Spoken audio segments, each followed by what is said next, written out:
When a person engages in istighfar, the seeking of forgiveness from Allah, it may appear on the surface to be just a religious ritual, a repetition of words, or a mechanical habit. But in truth, istighfar is a powerful, transformative act that goes far beyond asking for pardon. It is in its essence a form of spiritual and psychological realignment. It is the soul's declaration that it is ready to return home. It is the mind's cry to be unburdened, and it is the heart's whisper that it longs to be whole again. We live in a world where mistakes are inevitable. As human beings, we are by nature forgetful, prone to slips, poor decisions, and moments of weakness. But what makes the human being honored in the sight of Allah is not perfection. It is the capacity to turn back, to pause, to recognize wrong, and to seek nearness to the most merciful. This is what istighfar gives you. It gives you a door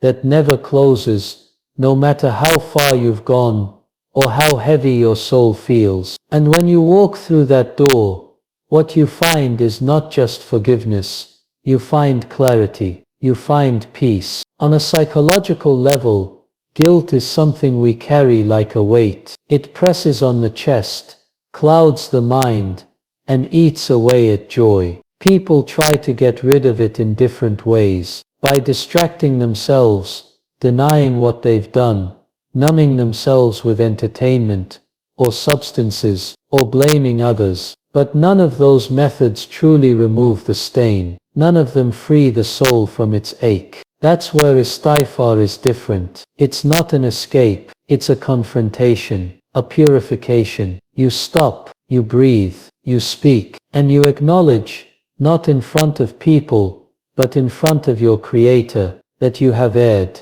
And this moment of admission is not weakness, it is courage. Because it takes strength to face yourself. It takes strength to look into your own darkness and say, I was wrong, I am sorry, I want to be better. That kind of emotional transparency is healing. It releases the burden. It interrupts the cycle of self-loathing. It reminds you that you are not defined by your worst moments. You are defined by your ability to rise after them. There is a profound secret here. Every time you say Astaghfirullah, with presence, not robotic repetition, but sincere intention, you're peeling away the layers of shame that separate you from your true self. Shame isolates, but istighfar reconnects. Shame paralyzes, but istighfar mobilizes. It brings light to places that were suffocating in darkness. Many people struggle with overthinking. Their minds become cluttered with regrets, anxieties, what-ifs, and unprocessed trauma. They replay events over and over, trying to rewrite the past, trying to solve problems that cannot be solved with logic alone. But when you turn to istighfar, something remarkable happens. You shift from the domain of the head to the domain of the heart. You move from over-analysis to surrender. You admit to yourself and to your Lord, I do not control everything. I have made mistakes, but I believe in your mercy more than I believe in my flaws. That shift alone quiets the storm. The prophets taught us that the one who constantly seeks forgiveness is gifted with relief from every worry, a way out from every tight situation, and provision from where they never expected. Think about that. Relief, escape, sustenance. Three things that modern people chase endlessly. Through careers, through relationships, through self-help trends. And yet they are found,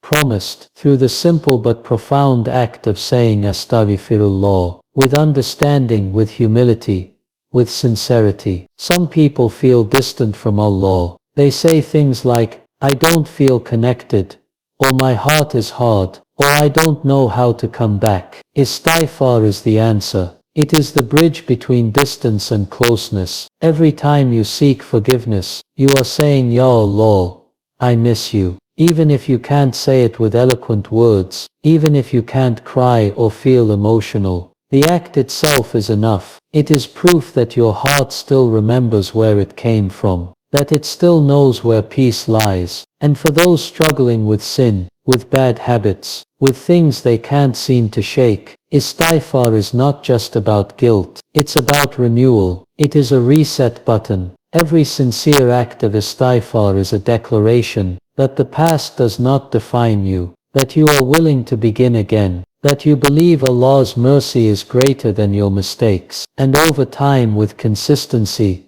that repetition rewires your inner world. It gives you hope. It replaces despair with determination. There's something else when you make Istighfar a habit, not just in moments of crisis, but daily.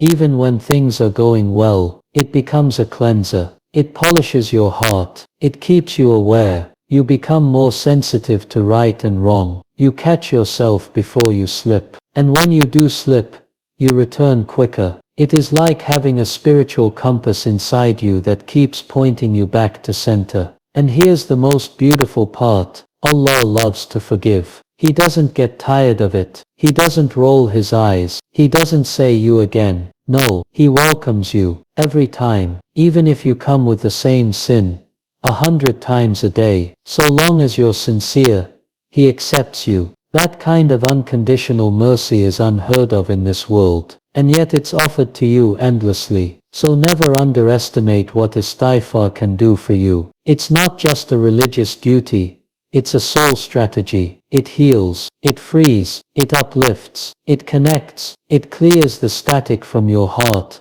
and allows the light to come through. If you feel lost, begin with it. If you feel burdened, try it. If you're unsure, whisper it. Say Astaghfirullah, and keep saying it, until the heaviness lifts, until the fog clears, until your heart finds its way home again. When we think of seeking forgiveness, of turning back to our Creator, we often limit its impact to the realm of spiritual cleansing. We see it as something noble, yes, but distant from our material lives. But if we truly understood the power of Istighfar, we would realize that it not only purifies the soul, it unlocks doors in our worldly life as well. It brings down blessings that you and I are in desperate need of, whether we recognize it or not. Istighfar is not only a plea for mercy, it is a divine key, a master key, one that opens doors you thought were permanently shut, lifts burdens you believed were lifelong,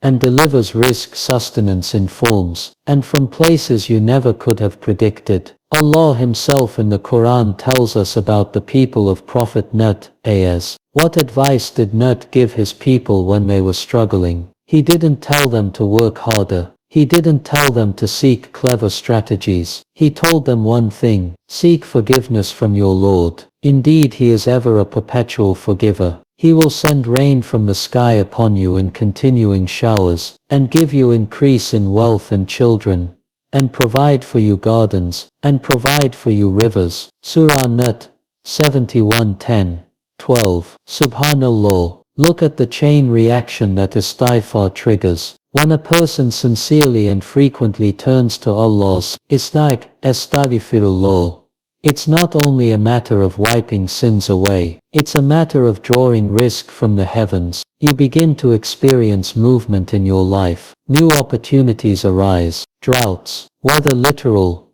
emotional or financial, start to fade. A person may be praying for a spouse, for a child, for a job, for an idea, for clarity, and they try everything except this one thing: persistent, heartfelt Istighfar. There is something unique about rizq that comes as a result of forgiveness. It's not just more, it's better. It comes with barakah, and barakah means that something small becomes enough, something ordinary becomes extraordinary. A dollar that stretches, a meal that satisfies more, a job that gives peace instead of stress. These are signs that your rizq is tied to the unseen, to your relationship with your Creator, not just your resume or your qualifications. Many people work endlessly to earn more, to solve their financial problems, to attract prosperity. They network, hustle, build brands, post content, market themselves, and all that effort is fine,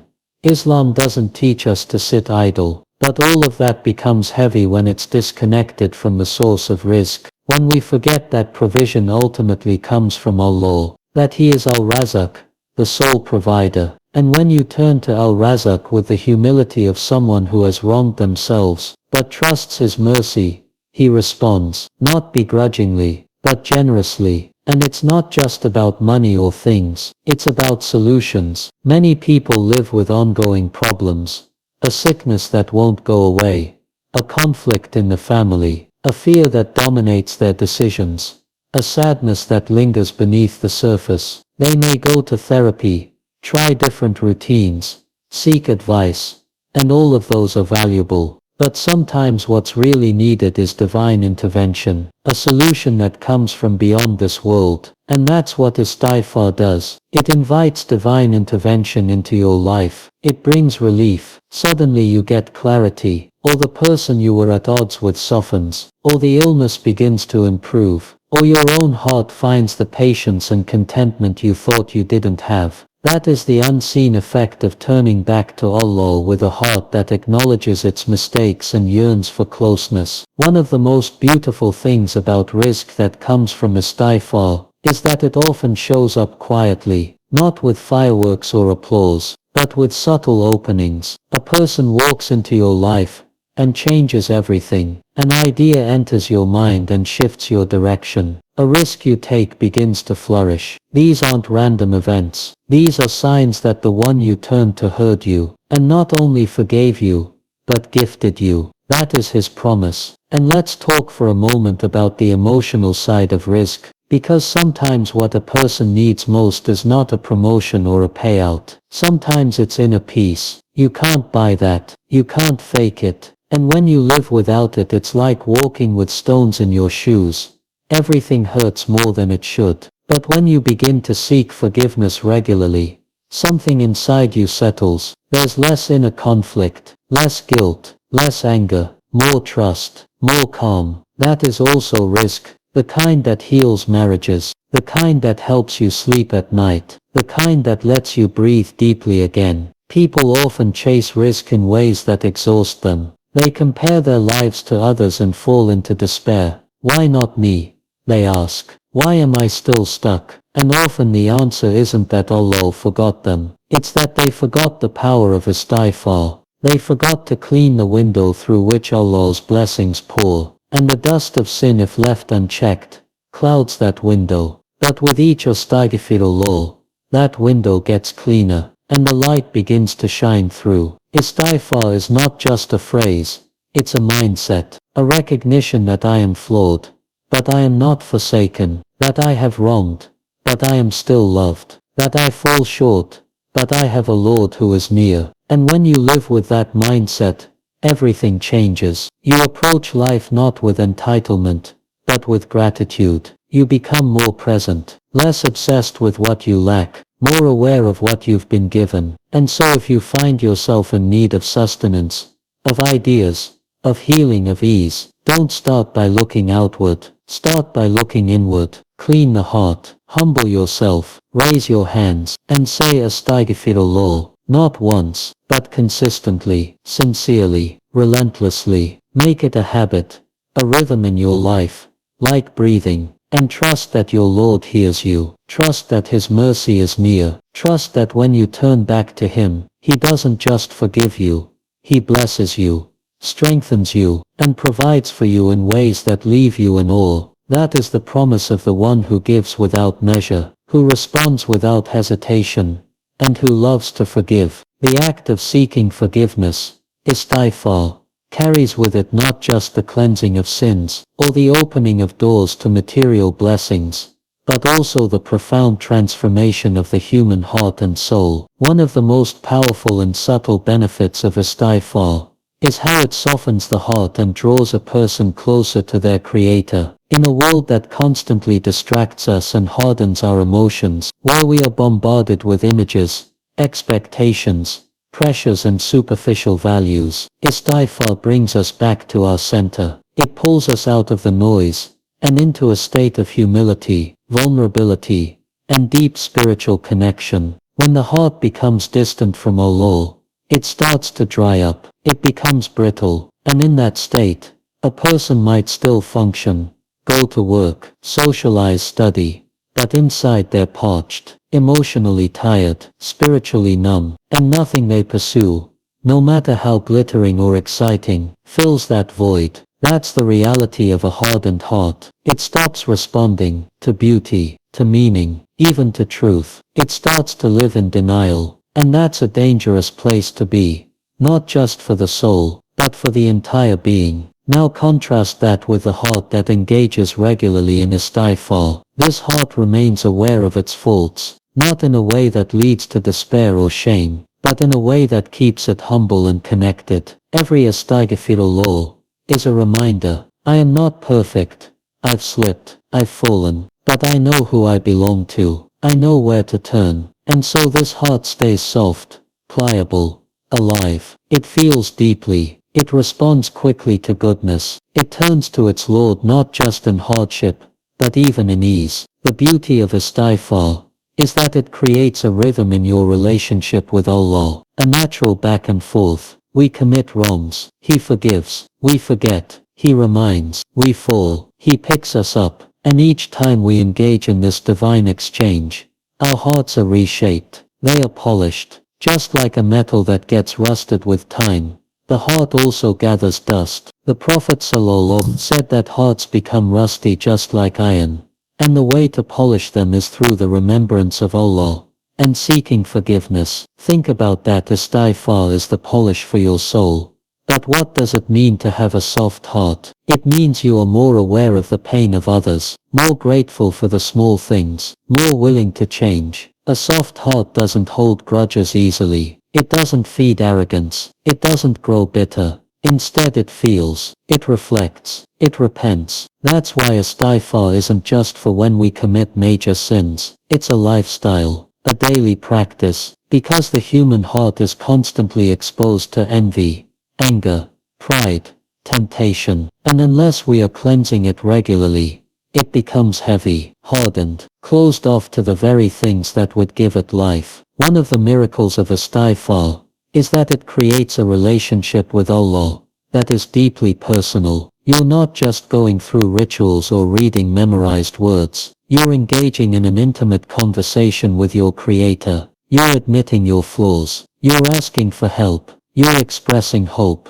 And the more you do it, the more real your connection becomes. You begin to feel Allah's presence, not as an abstract idea, but as a source of comfort, strength and guidance. That's what a soft heart experiences, that closeness, that sweetness of faith, that tranquility, even in chaos. And make no mistake, this spiritual softness is not weakness, it is strength. The world teaches us to be tough, to hide our emotions, to act like we've got everything under control. But the truly strong are those who can kneel in humility, admit their wrongs, and seek mercy. The strong are those whose hearts are soft enough to love deeply, to forgive others, to hope again even after being disappointed. That kind of strength doesn't come from ego, it comes from spiritual connection, and istighfar is the gateway. What's amazing is that the more you practice istighfar, the more emotionally resilient you become. You stop blaming others for everything. You stop living as a victim. You begin to see your own role in your struggles, and that self-awareness leads to empowerment. Because if I can admit my mistakes, then I can also grow from them. If I can ask Allah to change my state, then I believe change is possible. That's the psychology of spiritual growth. It's not about being perfect. It's about being real, being honest. And that honesty begins with Astaghfirullah. In our time so many people feel spiritually empty. They try everything. Self-help books, new habits, external success, but still feel a kind of internal dryness. They can't cry in dua. They don't feel moved in prayer. They feel disconnected. And often that's not because they're evil or bad. It's because their hearts have been neglected. The spiritual heart needs nourishment. It needs to be cleaned. And nothing cleans it like istighfar, because it removes the guilt, the shame, the spiritual stains that block the heart's ability to feel. Even scientifically, There's growing recognition of how guilt and unresolved emotional pain affect mental health. Anxiety, depression, chronic stress, all these can be worsened by internal conflict. And istighfar, when done sincerely, brings resolution. It brings closure. It's the act of unloading your emotional baggage, not onto people, but to the one who can actually heal you. And so the softening of the heart through istighfar is not just a spiritual luxury, it's a necessity, it's survival. In a time when we are pulled in every direction, when our emotions are being manipulated by algorithms, when our worth is constantly being measured by likes, views and opinions, istighfar brings you back to your essence. It reminds you that you are not defined by your flaws, nor by your success. You are defined by your relationship with your Creator. Let your heart be one that turns often. Let it tremble when it remembers. Let it cry sometimes, not from sadness, but from being overwhelmed by mercy. And if it's been hard, if your heart has felt cold or closed for a long time, don't give up. Just start. Start with one sincere astaghfirullah, and then another, until it becomes your constant companion, until it becomes the lifeline that connects your heart to the most merciful. That is when the transformation begins. That is when you find peace again. When we talk about the benefits of istighfar, there is one that often goes unnoticed, yet it may be among the most powerful and transformative of them all. The way it changes your mindset from one of scarcity and fear to one of abundance, hope and possibility. This shift doesn't just affect your spiritual life. It filters into everything. How you see yourself, how you approach challenges, how you interact with people, and how you navigate the world. Istighfar reprograms the heart and mind to believe that as long as Allah is with you, nothing is beyond repair, nothing is too broken, and no mistake is too great. That's the power of hope, grounded in divine mercy. Now imagine this. You've messed up, maybe in private, maybe in public. Maybe you've hurt someone you love. Maybe you've failed to keep a promise to yourself or to your Lord. And in that moment, what do most people feel? Shame, regret, self-loathing. They start to believe the lie that they are stuck, that they can never go back, that they are forever stained. That's where hopelessness grows. That's where people give up, not just on their goals, but on themselves. They believe they are too far gone, that it's too late, that Allah doesn't want them anymore. But then comes istighfar, and it enters like light into a dark room. Suddenly, it reminds you, you are not alone in this. Allah has not shut the door on you. In fact, He is waiting for you to come back. He is not surprised by your sin. He created you. He knows your weakness. He knows your pain. And despite all of it, He says in the Quran,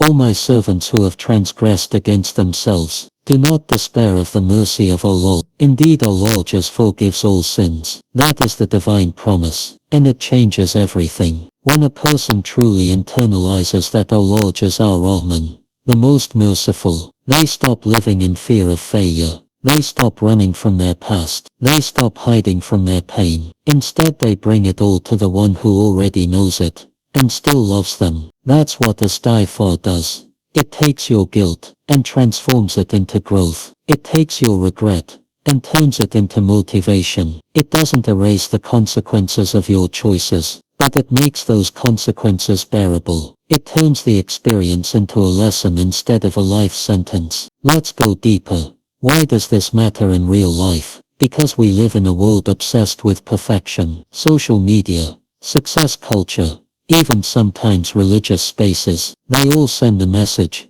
be flawless, never fail, look good, don't slip. But istighfar says something different. It says you're human, you'll fall. But what matters is whether you rise. What matters is whether you turn back. It gives you permission to be in progress. It gives you permission to grow slowly, with compassion. And that mindset shift from fear to hope is not small. It's massive. It's the difference between a person who avoids salah because they feel unworthy, and one who prays through tears, because they know Allah's door is always open. It's the difference between someone who hides from accountability and someone who faces it because they know forgiveness is real. It's the difference between a person who repeats the same mistakes over and over and someone who is slowly, steadily, becoming better, not because they're perfect, but because they're sincere. This attitude of hope also changes how we treat others. A person who constantly seeks forgiveness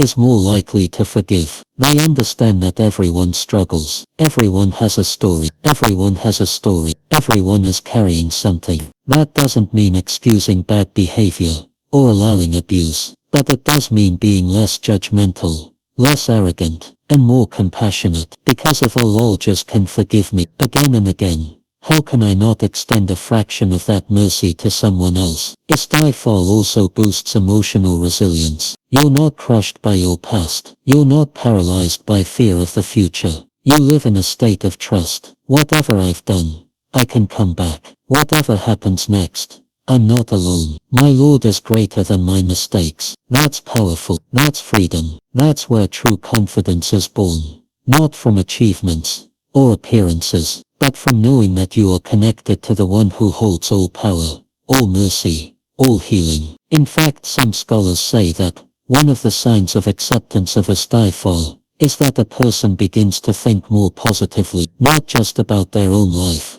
but about Allah himself. They start to feel joy in worship, not just obligation. They start to expect good from their Lord. They become more optimistic, more grateful, more peaceful. That's not an accident. That's the result of a heart that's no longer carrying the burden of guilt, but instead is nourished by divine forgiveness. And let's not forget, hope doesn't mean laziness. It doesn't mean you sin today thinking you'll be forgiven tomorrow. True hope leads to action. Real istighfar makes you want to do better, not out of fear, but out of love. You want to make Allah proud. You want to be worthy of the mercy you're constantly receiving. So you work harder. You strive more. You purify your intentions. You become better, not to impress people, but because you finally believe that change is possible. So whether you're struggling with something major, or just feeling disconnected spiritually, start with istighfar. Say it with your tongue. Say it in your heart. Whisper it in your moments of weakness. Cry it when no one is watching. Let it become your habit, your refuge, your spiritual reset button. And the more you say it, the more you will feel it. The shackles of fear falling away, the burden of the past growing lighter, and the light of hope entering your heart. Once again, that is the hidden miracle of istighfar. It doesn't just wipe away sins. It wipes away despair. It restores your sense of possibility. It reminds you that your story is not over. That as long as you're breathing, the door of return is open. And the one waiting behind that door is not angry, not distant but loving, welcoming, and ready to write a new chapter with you. All it takes is one step, one word, one moment of sincerity, astaghfirullah, and everything begins to change.